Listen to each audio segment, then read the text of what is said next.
But first, this breaking news an hour before I came on air that Benjamin Netanyahu has categorically dismissed Hamas's new calls for a prolonged ceasefire in Gaza, pledging to forge ahead with Israel's military campaign until securing what he terms as total victory. Netanyahu pledged to destroy Hamas and ruled out any arrangement that leaves the Palestinian militant group in full or partial control of Gaza.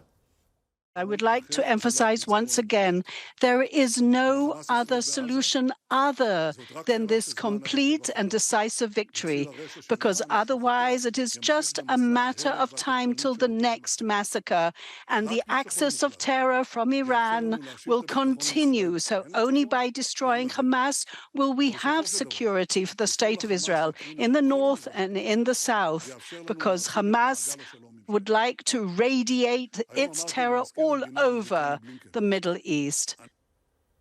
Well, joining me to discuss this is the Israeli-American journalist Emily Schrader, the Israeli-American activist and author Miko Peled, and the Palestinian commentator Omar Badr. Well, welcome to all of you. Start with you, Emily. A lot of people around the world imploring Israel to have some kind of ceasefire, not least to get the hostages out, but also to stop the relentless killing of innocent Palestinians, women, children, and so on. But Netanyahu absolutely adamant tonight, no deal, no ceasefire. We will go on until Hamas are completely finished. What is your reaction to this? Well, first of all, thanks for having me on this important topic tonight. I think the way that even the sentiment was phrased, that it's Israel rejecting ceasefire, isn't quite accurate. When it comes to what the situation is on the ground.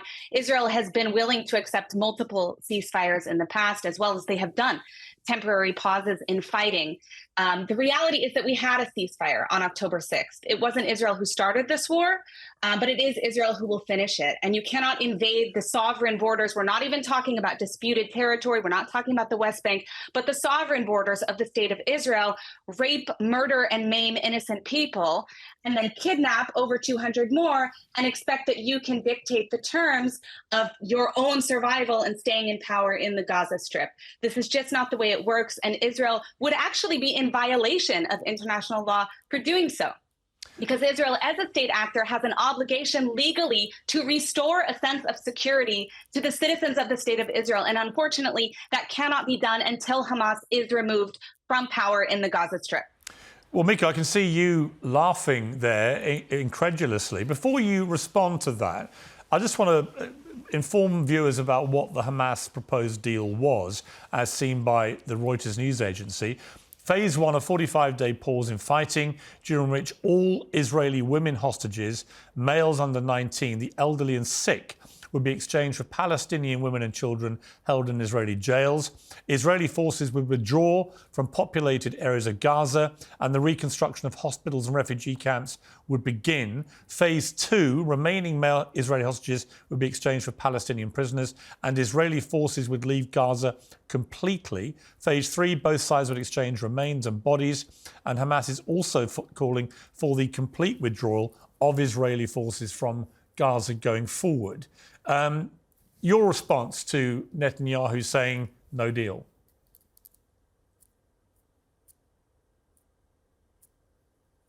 Miko, I'm sorry. I think you're muting.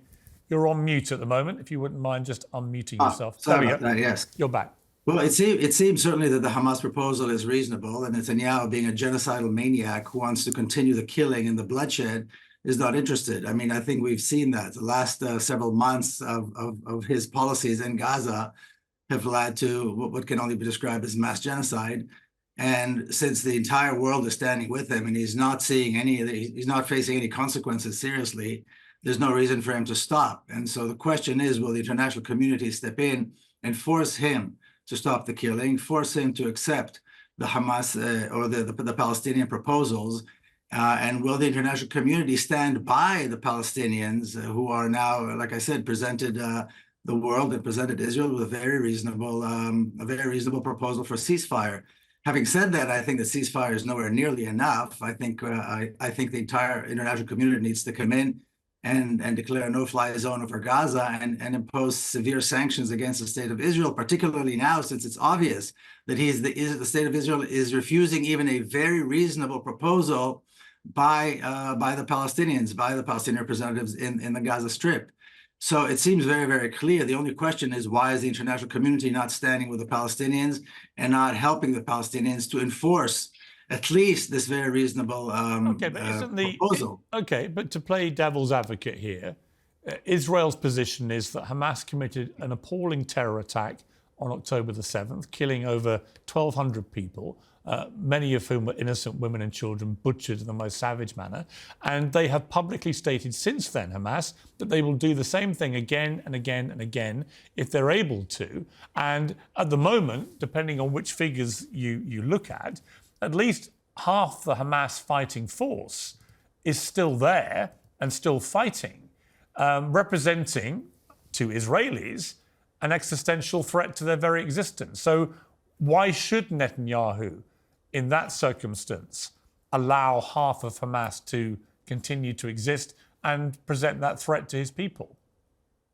Well, the question is why we're accepting the Israeli premise to this. Israel has been engaged in genocide and apartheid policies for 75 years. Palestinians have been living under a reign of terror, particularly in the Gaza Strip. This is not the first time that Israel massacres civilians by the thousands in the Gaza Strip.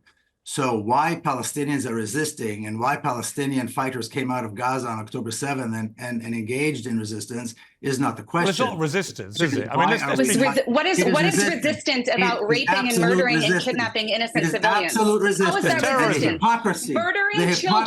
Murdering children on the streets of Israel no right to talk about killing children. Israel has no right to talk about murdering children. Israel.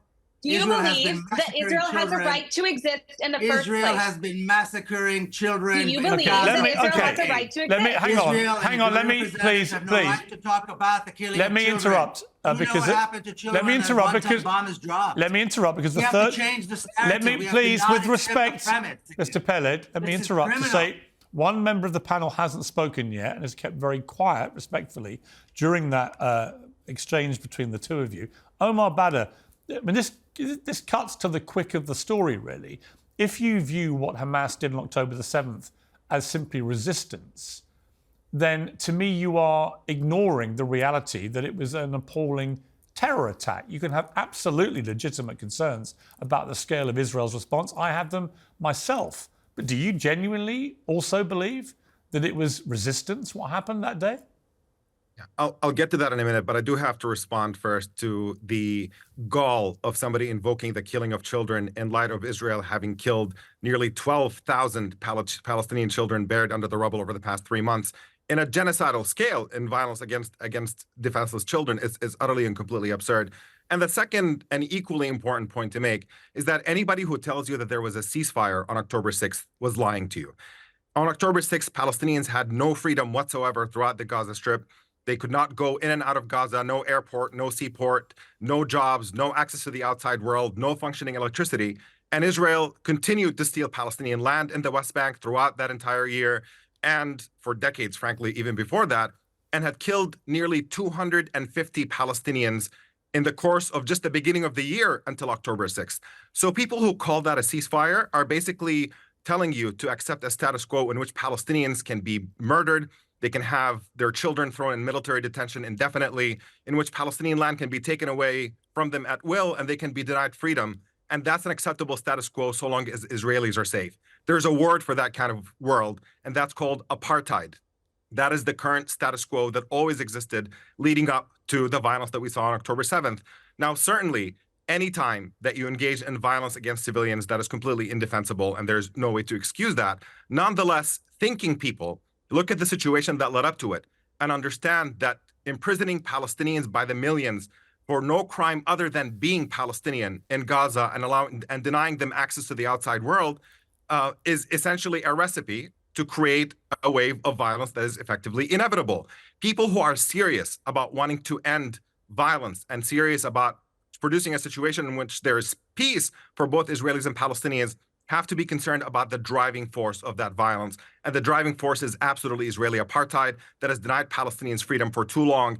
And until you solve that underlying problem, you're never going to get into a situation in which there is any safety or security for anyone. You continue using all these buzzwords, apartheid, genocide, and those aren't what those words actually mean. But I do want to clarify a few things that you commented on. It's nice of you to dispute them, but Amnesty International, Human Rights Watch, and the UN disagree with you. I shouldn't be speaking about killing children. There is a massive difference between a defensive war targeting terrorist targets that are using civilian sites, including UN schools, including hospitals, endangering their own people in the Gaza Strip, something that they themselves have admitted, and the invading of the sovereign borders of a foreign country and murdering children in their home on a Jewish all right, holiday. let me ask Emily a question. Emily, Gaza is not a defensive war. Let me ask Emily. Let me ask. Absolutely a defensive war. Israel did not start this war. If you could stop shouting over each other, let me ask Emily a question, and it's this: Emily, look, I think Israel had a right to defend itself, a duty to defend itself,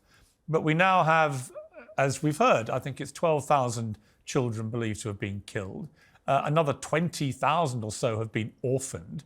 2/3 of Gaza has been flattened. And here Benjamin Netanyahu says after 4 months, well, we're nowhere near finished. There's months more of this. We will continue until the last Hamas terrorist is gone. Okay, but that may mean the entire Gaza Strip is gone, destroyed, flattened. It may mean, well, hang on. It may mean the number of children killed doubles to 20,000, maybe 30,000. At what point does this become, even to people who support Israel implacably about this, does it become just utterly disproportionate?